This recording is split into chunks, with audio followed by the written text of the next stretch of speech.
चक्क नदीच्या पात्रातच रस्ता पाहायला मिळतोय। चंद्रपूर जवळच्या भटाळीमधील हा धक्कादायक प्रकार समोर येतोय। वेस्टर्न कोलफील्ड लिमिटेड कडून नियमांची ऐसी तैसी करण्यात आलेली आहे। प्रशासनाला माहिती न देता नियम धाब्यावर बसून रस्ता करण्यात येतोय। चंद्रपूर जवळ भटाळी नावाचे गाव आहे। या गावाजवळून इराई नदी वाहते। याच नदीच्या बाजूला कोळसा खाणीचे उत्खनन सुरू आहे। या खाणीतील माती बाहेर फेकण्यासाठी वाहनांना जवळचा रस्ता हवा म्हणून नदी पात्रातून तो रस्ता तयार करण्यात आलाय। काही कार्यकर्त्यांनी सुधीर मुनगंटीवार यांच्या निदर्शनास ही बाब आणून दिली, तेव्हा त्यांनी घटनास्थळी जात पाहणी केली, तेव्हा हा गंभीर प्रकार लक्षात आलाय। नदीच्या पात्रामध्ये कोणतेही काम करायचं असेल तर प्रशासनाची परवानगी घेणं हे कायद्याने आवश्यक आहे। हे कायदाच मानत नाही, कायदाच मानायला तयार नाही।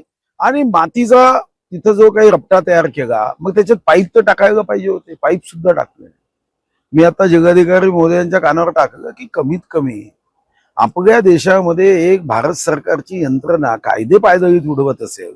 आम्ही अमृत महोत्सवी वर्ष साजरं करतो, संविधानावर लांबलचक भाषणं आम्ही करतो की सन्मान केला पाहिजे, गौरव केला पाहिजे। हे काय करताय?